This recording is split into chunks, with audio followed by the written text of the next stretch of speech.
Buen día, bienvenidos todos. Estamos leyendo el libro El descubrimiento de la presencia de Dios y hoy empezamos el capítulo 6, El experimentador. La mente actúa como un procesador de datos procedentes a la vez de dentro y de fuera. Simultáneamente categoriza, clasifica, prioriza, contextualiza e interpreta y al mismo tiempo extrae datos concordantes de bancos de memoria, de centros emocionales, así como de respuestas condicionadas y sus correlaciones. Todos los anteriores quedan enmarcados contextualmente mediante los instintos emocionales animales que los clasifican, rechazan, aceptan o modifican.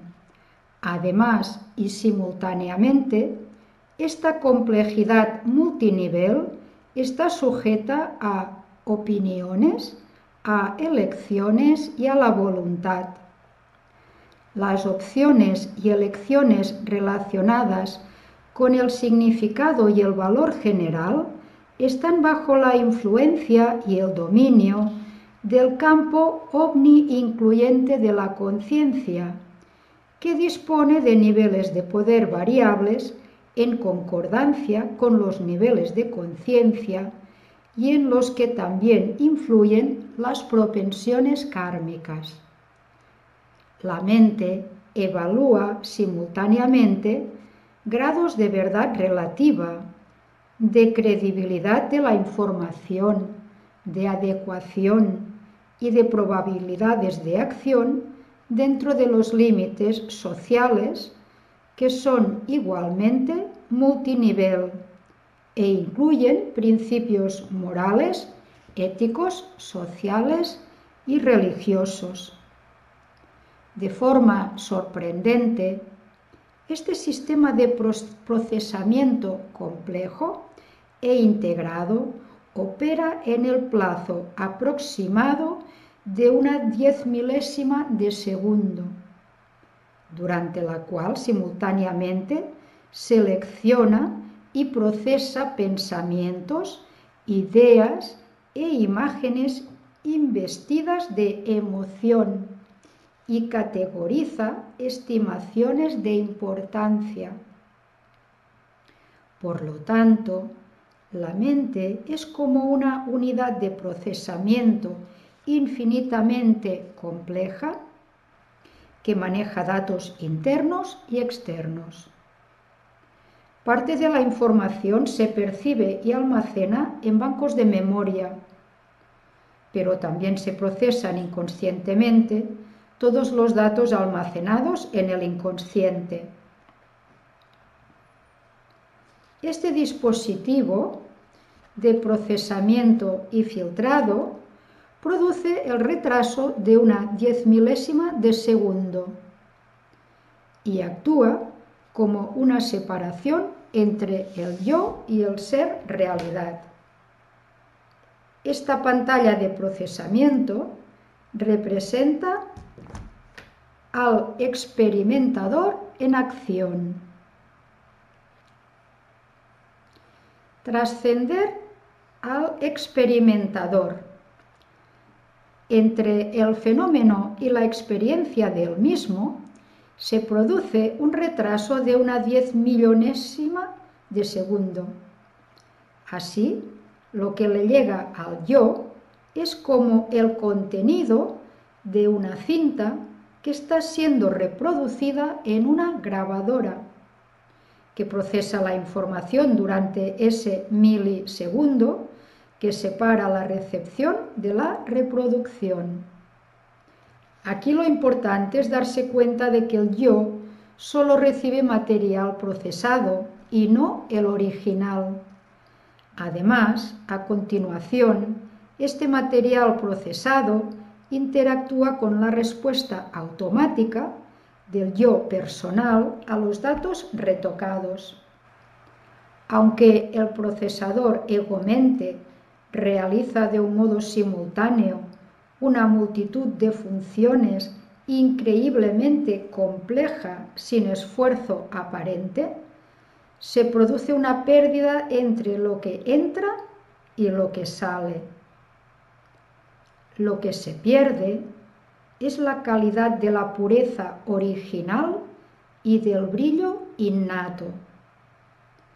El resultado que le llega al experimentador carece de la vivacidad y del brillo de la divinidad, que son innatos a todo lo que existe. A medida que evoluciona la conciencia, este filtro desaparece de repente, y cuando esto ocurre, se produce una profunda transformación por la que todo se vuelve radiante y queda iluminado en su profundidad, textura y color. Cada cosa se presenta por sí misma y sin retoques, en lugar de ser percibida e interpretada. Esta pantalla del experimentador es energizada por el deseo y por la identificación con ella. Dicho deseo es como un apetito de curiosidad, de querer, de anhelar, y constituye la adicción a la experiencia del experimentar mismo. Además, se produce la identificación con el experimentar, y la información contenida en ello se equipara con el yo. Así la mente dice: yo vi, oí, sentí, pensé, etc. Por lo tanto, puede parecer que esta identificación errónea es bastante natural y sitúa al experimentador a la vanguardia de la percepción y la sensación. Esta identificación errónea surgió durante la evolución de la conciencia y se puso al servicio de las necesidades de supervivencia. Desde su primera aparición en el proceso evolutivo, las formas de vida animales tenían un defecto inherente, en el sentido de que les faltaba una fuente de energía intrínseca. Por lo tanto, tenían que buscar y detectar energía con el fin de asimilarla. El programa esencial y nuclear del ego primitivo era probar, explorar, buscar y conseguir. Desde el principio mismo, la vida animal careció intrínsecamente de su medio de supervivencia y, por tanto, tenía que buscar en todo momento para encontrar e identificar las fuentes de energía y las sustancias que necesitaba asimilar y absorber de su entorno. Esto requirió el desarrollo de sistemas de detección, acumulación e integración de la información a fin de evaluar cada dato comestible frente a no comestible, amigo frente a enemigo, etc. El resultado fue el desarrollo de un sistema primordial de supervivencia ego, para procesar, identificar, comparar y categorizar las prioridades de la información relacionada con la supervivencia. Esto anunció la puesta en marcha del aprendizaje y la inteligencia. El proceso del experimentador dio lugar al yo, que prevalece en la identidad separada. Aunque se diversificó y elaboró mucho a lo largo de los milenios, su identificación central y su función han seguido siendo esencialmente las mismas. La intención, la motivación y el alineamiento general de este proceso nuclear del ego de sobrevivir mediante la consecución y el control domina los niveles de conciencia situados por debajo de 200, caracterizados por el término egocentrismo, que indica autointerés agresivo y el predominio de cualidades predadoras parecidas a las del animal.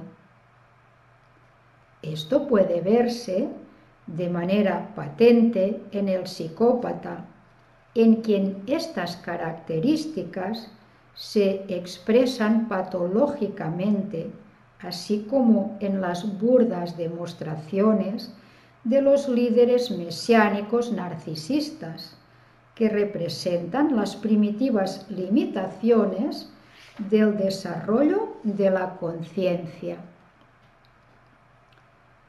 En el nivel de conciencia 200 emerge el reconocimiento de que los demás son igualmente valiosos. Esto significa la aparición de una energía espiritual que transforma el contexto, el paradigma y la intención. La interfaz del procesador experimentador es el núcleo de la separación y la dualidad. También es el punto de enfoque de la identidad y, por tanto, el yo separado ve su propio ser como la fuente de vida y existencia. El núcleo del trabajo espiritual es deshacer esta antigua programación. Además de identificarse con la mente, el experimentador, el yo también se identifica con su contenido, que se convierte en mi recuerdo, mis sentidos, mis pensamientos, mis emociones, mi propiedad, mi éxito, mi fracaso, mis expectativas, mis sentimientos, y así sucesivamente.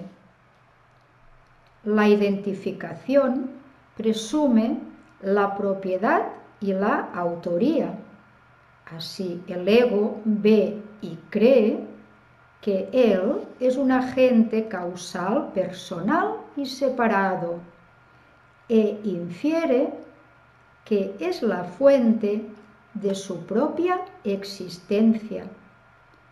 El yo proyecta la dualidad sobre el mundo, donde los fenómenos quedan contextualizados en términos de causa y efecto.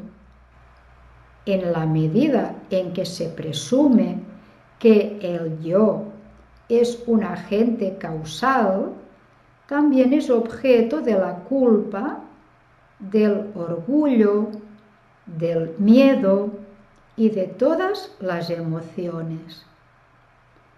El yo se equipara con la fuente de la vida, y así es como si tuviera las cualidades de la divinidad. El ego-mente adora sutilmente al yo y lo trata como si fuera divino.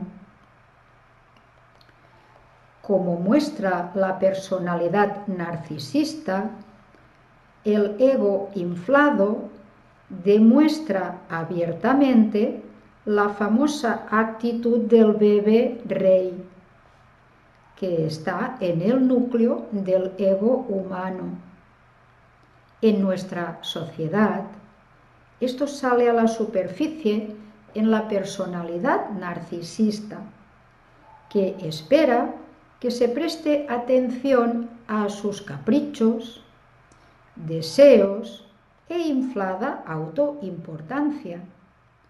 En el caso típico, siente que tiene derecho a, que le han hecho sentirse incómodo, que está sensible y que es víctima de supuestos menosprecios e injusticias, y trata de repararlos mediante la protesta, el drama, los aspavientos de la autocompasión.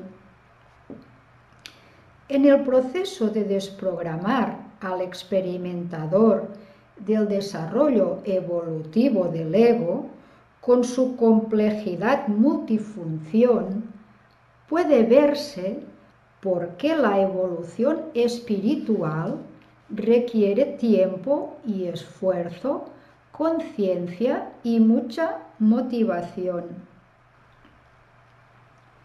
No es posible deshacer secuencialmente este complejo aparato mente, ego, experimentador, yo, sin motivación y sin la ayuda de una energía espiritual específica que tenga el poder necesario. Tradicionalmente, a esta energía se la ha denominado Kundalini, para indicar su curso serpentino cuando se eleva por los canales de energía de la columna y atraviesa los centros de energía ascendentes que la tradición llama chakras.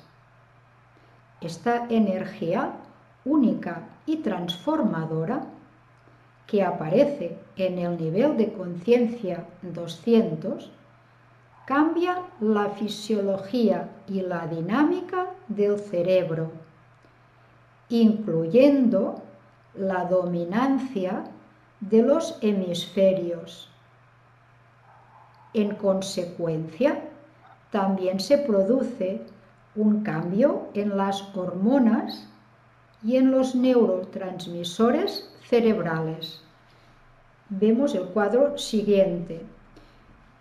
En el siguiente cuadro, que leemos en el libro, nos explica el funcionamiento cerebral y fisiología.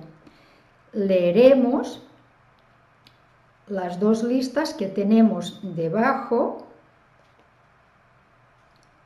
que pone por debajo de 200 y por encima de 200. Por debajo de 200. Como nos dice en el cuadro, es la mente inferior. Dominancia del cerebro izquierdo, lineal, estrés, adrenalina, lucha o huida, alarma, resistencia, agotamiento, disminuyen las células asesinas y la inmunidad, estrés en el timo, alteración en los meridianos de acupuntura, enfermedad, respuesta kinesiológica negativa, disminuyen los neurotransmisores serotonina, la pista que recorren las emociones es el doble de rápida que cuando pasa por el córtex prefrontal. Ahora vemos el funcionamiento cerebral y fisiología de la mente superior por encima del nivel de 200. Dominancia del cerebro derecho, no lineal, paz, endorfinas, emoción positiva, apoyo al timo, aumentan las células asesinas, aumenta la inmunidad, sanación, sistema de acupuntura equilibrado, respuesta kinesiológica positiva. La pista que recorren las emociones es más lenta cuando va de los córtex prefrontal y etérico. No sé si alguien quiere leer. Si quieres, leo, Marta. Perfecto, Tere. Gracias. Importancia. El trabajo y la intención espiritual cambian el funcionamiento cerebral y la fisiología corporal, estableciendo un área específica para la información espiritual en el córtex prefrontal del cerebro derecho y en el cerebro etérico concordante, energético.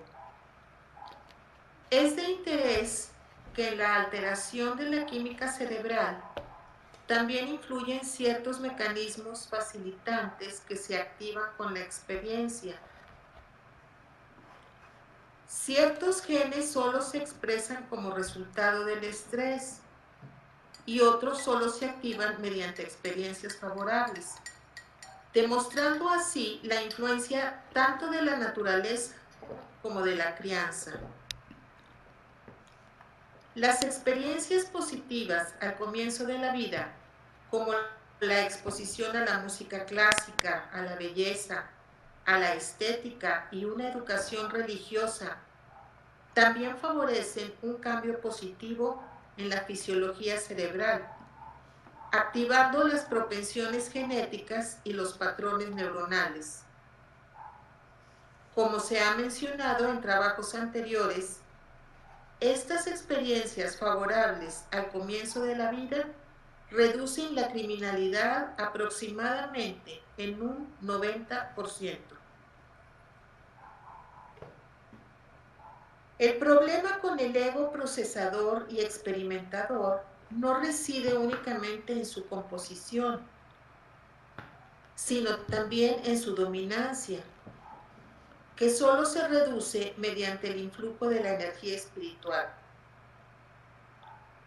Con la activación de la energía espiritual Kundalini, se desarrolla por primera vez en el curso de la evolución el cerebro etérico, compuesto únicamente de energía. Este cerebro etérico de energía espiritual se identifica con el contexto más que con el contenido, mientras que el yo procesador del ego animal y narcisista se relaciona con el contenido. El procesamiento del cerebro animal contempla las cosas en términos de causa y efecto y considera al yo como factor causal. El cerebro etérico espiritual ve al yo como un participante y es capaz de contemplar los fenómenos como la activación del potencial. La energía espiritual ofrece la capacidad de comprender de manera no dualista y así desarrollar finalmente la capacidad de discernir entre esencia y apariencia.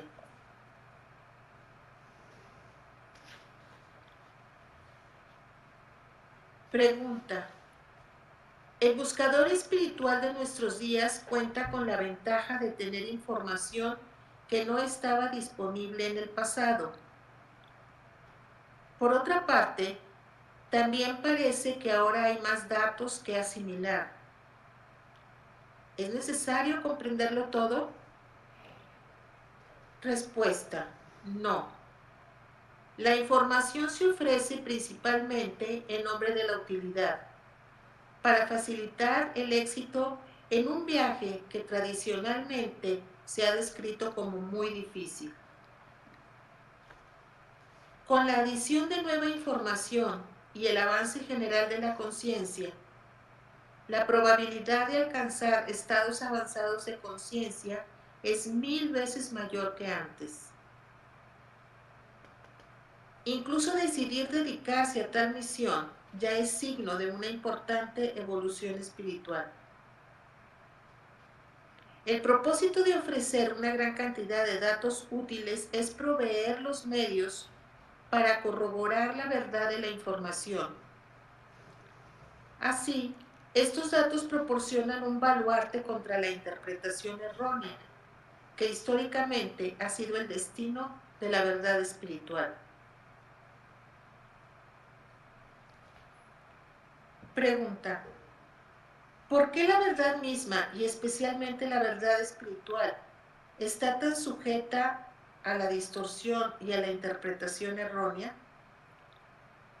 Respuesta: la supervivencia del ego depende de la derrota de la verdad, porque él depende de su fidelidad a la falsedad y la ilusión. Para empezar, la verdad espiritual cuestiona la presunción del ego de que es soberano. A nivel social, esto se ve en la creciente popularidad del secularismo, que trata de eliminar todas las referencias a la divinidad o a la verdad espiritual, e incluso a las bases de la moralidad y la ética. El actual atractivo del relativismo, calibre entre 180 y 190, se debe a que está al servicio del deseo del ego de reinar supremo, argumentando que la verdad absoluta no existe en absoluto. Esta filosofía que se promueve actualmente está basada en el nihilismo, que calibra en 50, y es el argumento para promocionar socialmente la falta de integridad causada por las distorsiones políticas. Por lo tanto, la verdad tiene oponentes procedentes tanto de dentro como de fuera de la religión. Pregunta: el contenido total de la mente, incluyendo la memoria, es vasto y abarca muchos millones de bits de información, así como una asombrosa multitud de funciones operativas complejas. La tarea de superar su dominancia parece abrumadora e incluso intimidante. Respuesta: cuando se contempla desde la perspectiva lineal, ciertamente parece una labor hercúlea. Sin embargo, los fundamentos de su contenido y de sus operaciones son similares a la placa base de un ordenador que, cuando se desconecta, desactiva conjuntos enteros de operaciones. Análogamente, también se podría decir que cada nivel de conciencia está orquestado por su propio campo atractor energético predominante. Véase dinámica no lineal en el poder frente a la fuerza, que de esta manera se convierte en la placa base para ese campo. Elegir perdonar renunciando al jugo de las protestas y de los resentimientos justificados desconecta todos los pensamientos y agravios asociados, junto con sus múltiples racionalizaciones y recuerdos. Así, cada nivel tiene sus apoyos básicos, y cuando se renuncia a ellos, el nivel deja de dominar. Al retirar las placas de base de cada nivel, uno observa que cada cosa solo es lo que es, y el juicio se entrega a Dios. Cada nivel tiene sus sentimientos negativos asociados, entre los que se incluyen la culpa, la vergüenza, el miedo, etc. de modo que retirar su fulcro permite que colapse toda la columna. Cada paso a lo largo del camino resulta gratificante y refuerza la dedicación al proceso. La retirada de los posicionamientos lleva a acceder a todo un nuevo nivel de conciencia y con ello la energía negativa desaparece, siendo sustituida por la energía espiritual positiva. A medida que el proceso continúa, cada vez hay menos resistencia. Pregunta: ¿cuál es la información más útil?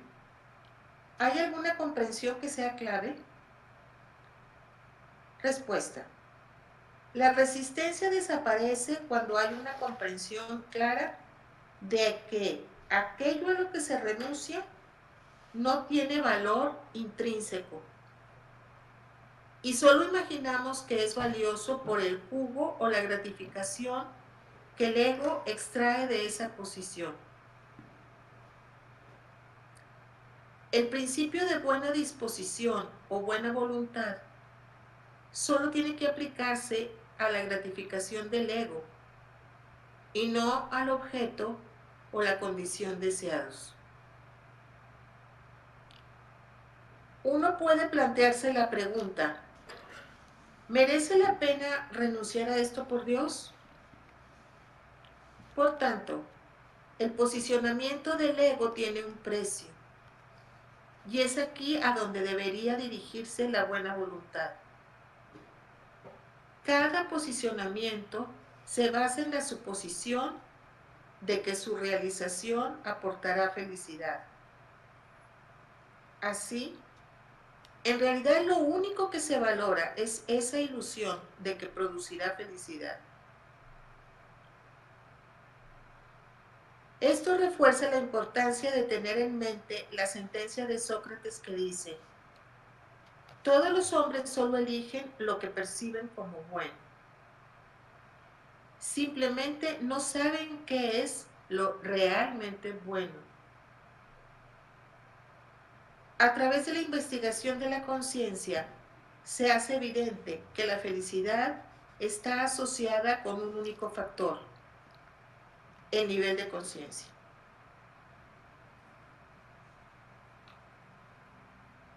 Pregunta: ¿cuál es el enfoque central del ego, es decir, su factor crítico? El ego se enfoca en un punto, el experimentador, que está programado para buscar placer y sobrevivir obteniendo ganancias. Considera que la felicidad es algo que uno adquiere, posee e incorpora. Por lo tanto, el experimentador está programado para conseguir. La función del experimentador es obtener placer y poseerlo. No le importa el alma, al menos que, de manera fortuita, se oriente hacia la espiritualidad. Entonces sus objetivos cambian y descubre que la fuente del placer está únicamente dentro. Cuando se descubre que la fuente del placer continuado es el ser y no el yo, se produce la independencia del mundo. La gratificación de los deseos del ego queda dentro del dominio lineal. La verdadera felicidad surge de lo no lineal. Cuando se renuncia a la dependencia que tiene el experimentador del placer y la felicidad,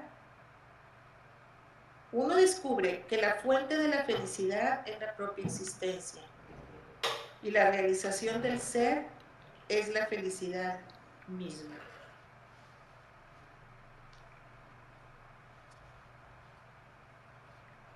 Pregunta: parece como si los apegos del ego fueran muy numerosos, casi abrumadores. Respuesta: La complejidad es una percepción del ego-mente. Un cuchillo afilado puede cortar cientos de objetos distintos. Solo se necesita una acción simple. Asimismo, solo hay un concepto clave que es necesario para desentenderse de todas las cargas del ego. Este solo tiene una adicción, y es a la ganancia y al placer subjetivos. Esta es la gratificación secreta de todos los deseos, valores proyectados y atracciones. Esto queda exagerado por la proyección de valor, valía, glamour o de ser especial. Solo hay una ganancia, y esta ganancia se superpone sobre todas las cosas que se desean, y por tanto genera apego. El placer está asociado con la felicidad que de él se deriva. Así, el ego solo tiene un objetivo. Este discernimiento permite escapar de todas las atracciones. Este único motivo se proyecta sobre múltiples objetos, personas o cualidades. El astuto ego puede extraer la recompensa que supone la gratificación y el placer secretos de cualquier cosa que seleccione arbitrariamente. En realidad, siempre tiene el mismo objetivo una y otra vez, siendo el objeto deseado irrelevante. El ego imagina que lo que capta su atención está allá afuera, pero en realidad está aquí adentro, porque la obtención de placer es interna y subjetiva. La renuncia a este único y solitario objetivo desvela la realidad del ser, que es la fuente innata de toda felicidad, y su realización acaba con todos los deseos. La felicidad siempre se ubica únicamente dentro. El placer es transitorio. La alegría y la felicidad vienen del interior. Y aquí terminamos el capítulo 16, el experimentador. Gracias, Tere. Pues ahora pasamos a comentarios.